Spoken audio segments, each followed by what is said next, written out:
जय श्री राम। अयोध्या कांड का 23वां सर्ग। लक्ष्मण की ओज भरी बातें, उनके द्वारा दैव का खंडन और पुरुषार्थ का प्रतिपादन तथा उनका श्री राम के अभिषेक के निमित्त विरोधियों से लोहा लेने के लिए उद्यत होना। श्री रामचंद्र जी जब इस प्रकार कह रहे थे उस समय लक्ष्मण सिर झुकाए हुए कुछ सोचते रहे।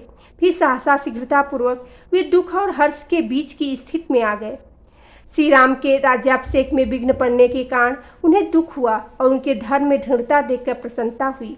नरश्रेष्ठ लक्ष्मण ने उस समय ललाट में भवों को चढ़ाकर लंबी सांस खींचना आरंभ किया, मानो बिल में बैठा हुआ महान सर्प रोष में भरकर फुकार मार रहा हो। तनी हुई भवों के साथ उस समय उनका मुख कुपित हुए सिंह के मुख के समान जान पड़ता था। उनकी ओर देखना कठिन हो रहा था। जैसे हाथी अपनी सूंड हिलाया करता है, उसी प्रकार वे अपने दाहिने हाथ को हिलाते और गर्दन को शरीर में ऊपर नीचे और अगल बगल सब ओर घुमाते हुए नेत्रों के अग्रभाग से टेढ़ी नजरों द्वारा अपने भाई श्री राम को देखकर उनसे बोले, भैया, आप समझते हैं कि यदि पिता की इस आज्ञा का पालन करने के लिए मैं वन को न जाऊं तो धर्म के विरोध का प्रसंग उपस्थित होता है। इसके सिवा लोगों के मन में यह बड़ी भारी शंका उठ खड़ी होगी कि जो पिता की आज्ञा का उल्लंघन करता है वह यदि राजा ही हो जाए तो हमारा धर्म पूर्वक पालन कैसे करेगा। साथ ही आप यह भी सोचते हैं कि यदि मैं पिता की इस आज्ञा का पालन नहीं करूं तो दूसरे लोग भी नहीं करेंगे। इस प्रकार धर्म की अवहेलना होने से जगत के विनाश का भय उपस्थित होगा। इन सब दोषों और शंकाओं का निराकरण करने के लिए आपके मन में वन गमन के प्रति जो यह बड़ा भारी संभ्रम आ गया है, यह सर्वथा अनुचित एवं भ्रममूलक ही है, क्योंकि आप असमर्थ दैव नामक तुच्छ वस्तु की प्रबल बता रहे हैं। दैव का निराकरण करने में समर्थ आप जैसा क्षत्रिय शिरोमणि वीर यदि भ्रम में नहीं पड़ गया होता तो ऐसी बातें कैसे कह सकता था। अतः असमर्थ पुरुषों द्वारा ही अपनाए जाने योग्य और पौरुष के निकट कुछ भी करने में असमर्थ दैव की आप साधारण मनुष्य के समान इनकी स्तुति या प्रशंसा क्यों कर रहे हैं। धर्मात्मन, आपको उन दोनों पापियों पर संदेह क्यों नहीं होता। संसार में कितने ही ऐसे पापासक्त मनुष्य हैं जो दूसरों को ठगने के लिए धर्म का ढोंग बनाए रहते हैं। क्या आप उन्हें नहीं जानते हैं। रघुनंदन, वे दोनों अपना स्वार्थ सिद्ध करने के लिए सठतावश धर्म के बहाने आप जैसे सच्चरित्र पुरुषों का परित्याग करना चाहते हैं। यदि उनका ऐसा विचार न होता तो जो कार्य आज हुआ है वह पहले ही हो गया होता। यदि वरदान वाली बात सच्ची होती तो आपके अभिषेक का कार्य प्रारंभ होने से पहले ही इस तरह का वर दे दिया गया होता। यह लोक विरुद्ध कार्य है जिसका आज आरंभ किया गया है। इसके सिवा दूसरे किसी का राज्याभिषेक हो यह मुझसे सहन नहीं होने का। इसके लिए आप मुझे क्षमा करेंगे। महामते, पिता के जिस वचन को मानकर आप मोह में पड़े हुए हैं और जिसके कारण आपकी बुद्धि में दुविधा उत्पन्न हो गई है, मैं उसे धर्म मानने का पक्षपाती नहीं हूँ। ऐसे धर्म का तो मैं घोर विरोध करता हूँ।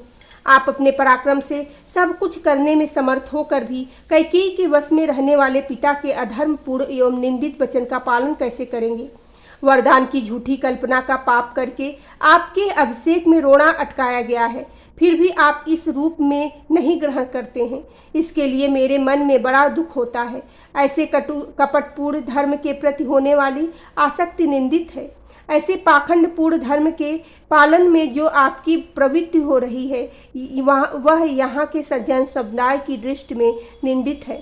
आपके सिवा दूसरा कोई पुरुष सदा पुत्र का अहित करने वाले पिता माता नामधारी उन कामचारी शत्रुओं के मनोरथ को मन में से भी कैसे पूर्ण कर सकता है। उसकी पूर्ति का विचार भी मन में कैसे ला सकता है। माता पिता के इस विचार को कि आपका राज्याभिषेक न हो जो आप दैव की प्रेरणा का फल मानते हैं, यह भी मुझे अच्छा नहीं लगता। अद्यपि वह आपका मत है, तथापि आपको उसकी उपेक्षा कर देनी चाहिए। जो कायर है, जिसमें पराक्रम का नाम नहीं है, वही दैव का भरोसा करता है। सारा संसार जिन्हें आदर की दृष्टि से देखता है, वे शक्तिशाली वीर पुरुष दैव की उपासना नहीं करते। जो अपने पुरुषार्थ से दैव को दबाने में समर्थ हैं, वह पुरुष दैव के द्वारा अपने कार्य में बाधा पड़ने पर खेद नहीं करता, शिथिल होकर नहीं बैठता। आज संसार के लोग देखेंगे कि दैव की शक्ति बड़ी है या पुरुषार्थ या पुरुष का पुरुषार्थ। आज दैव और मनुष्य में कौन बलवान है और कौन दुर्बल, इसका स्पष्ट निर्णय हो जाएगा। जिन लोगों ने दैव के बल से आज आपके राज्याभिषेक को नष्ट हुआ देखा है, वे ही आज मेरे पुरुषार्थ से अवश्य ही दैव का भी विनाश देख सकेंगे। जो असंख्य की परवाह नहीं करता और रस्से या साकल को भी तोड़ देता है, मद की धारा बहाने वाले उस मत्त गजराज की भांति वेगपूर्वक दौड़ने वाले दैव को भी आज मैं अपने पुरुषार्थ से पीछे लौटा दूंगा। समस्त लोकपाल और तीनों लोकों के संपूर्ण प्राणी आज श्री राम के राज्याभिषेक को नहीं रोक सकेंगे।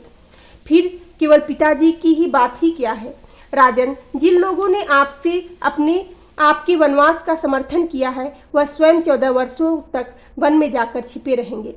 मैं पिता की और जो आपके अभिषेक में विघ्न डालकर अपने पुत्र को राज्य देने का प्रयत्न करने में लगी हुई है, उस कैकेयी को भी उस आशा को जलाकर भस्म कर डालूंगा।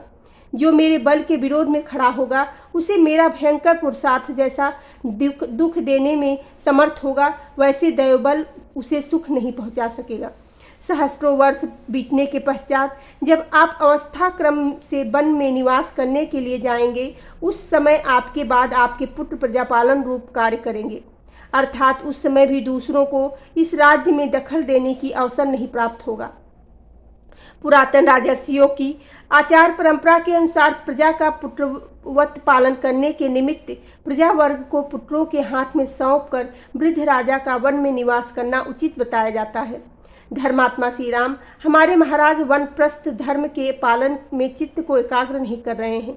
इसलिए यदि आप यह समझते हो कि उनकी आज्ञा के विरुद्ध राज ग्रहण कर लेने पर समस्त जनता विद्रोही हो जाएगी, अतः राज्य अपने हाथ में नहीं रह जा सकेगा, और इसी शंका से यदि आप हम अपने ऊपर राज्य का भार नहीं लेना चाहते हैं अथवा वन में चले जाना चाहते हैं तो इस शंका को छोड़ दीजिए। वीर, मैं प्रतिज्ञा करता हूँ कि जैसे तटभूमि समुद्र को रोक रहती है, उसी प्रकार मैं आपकी और आपके राज्य की रक्षा करूँगा। यदि ऐसा न करूँ तो वीर लोग को भागी न हों। इसलिए आप मंगलमयी अभिषेक सामग्री से अपना अभिषेक होने दीजिए। इस अभिषेक के कार्य में आप तत्पर हो जाइए। मैं अकेला ही बलपूर्वक समस्त विरोधी भूपालों को रोक रखने में समर्थ हूँ। ये मेरी दोनों भुजाएं केवल शोक के लिए नहीं हैं। मेरे इस धनुष का आभूषण नहीं बनेगा। यह तलवार केवल कमर में बंधे रहने के लिए नहीं है तथा इन बाणों के खंभे नहीं बनेंगे। ये सब चारों वस्तुएं शत्रुओं का दमन करने के लिए ही है। जिसे मैं अपना शत्रु समझता हूँ, उसे कदापि जीवित रहने देना नहीं चाहता। जिस समय मैं इन तीखे धार वाली तलवार को हाथ में लेता हूँ, यह बिजली की तरह चंचल प्रभा से चमक उठती है। उसके द्वारा अपने किसी भी शत्रु को, वह वज्रधारी इंद्र को क्यों न हो, मैं कुछ नहीं समझता। आज मेरे खड्ग के प्रहार से पीस डाले गए हाथी, घोड़े और रथियों के हाथ, जांग और मस्तकों द्वारा पटी हुई यह पृथ्वी ऐसी गहन हो जाएगी कि इस पर चलना फिरना कठिन हो जाएगा। मेरी तलवार की धार से कटकर रक्त से लथपथ हुए शत्रु जलती हुई आग के समान जान पड़ेंगे और बिजली सहित मेघों के समान आज पृथ्वी पर गिरेंगे। अपने हाथों में गोह के चर्म से बने हुए दस्ताने को बांधकर जब हाथ में धनुष ले मैं युद्ध के लिए खड़ा हो जाऊंगा, उस समय पुरुषों में से कोई भी मेरे सामने कैसे अपने पौरुष का अभिमान कर सकेगा। मैं बहुत से बाणों द्वारा एक को और एक ही बाण से बहुत से योद्धाओं को धाराशाही करता हुआ मनुष्यों, घोड़ों और हाथियों के मर्म स्थानों पर वार मारूंगा।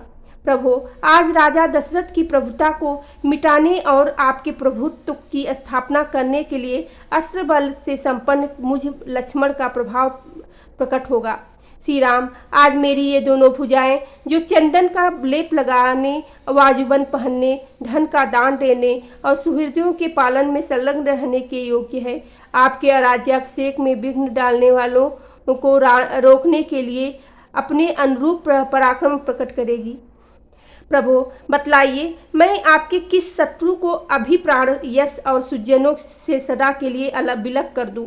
जिस उपाय से भी यह पृथ्वी आपके अधिकार में हो जाए, उसके लिए मुझे आज्ञा दीजिए, मैं आपका दास हूँ। रघुवंश की वृद्धि करने वाले श्री राम ने लक्ष्मण की ये बातें सुनकर उनके आंसू पोंछे और उन्हें बारंबार सांत्वना देते हुए कहा, सौम, मुझे तो तुम माता पिता की आज्ञा के पालन में ही दृढ़तापूर्वक स्थित समझो। यही सत्पुरुषों का मार्ग है। बोलो सियावर रामचंद्र की जय। पवन सुत हेनु मान की जय।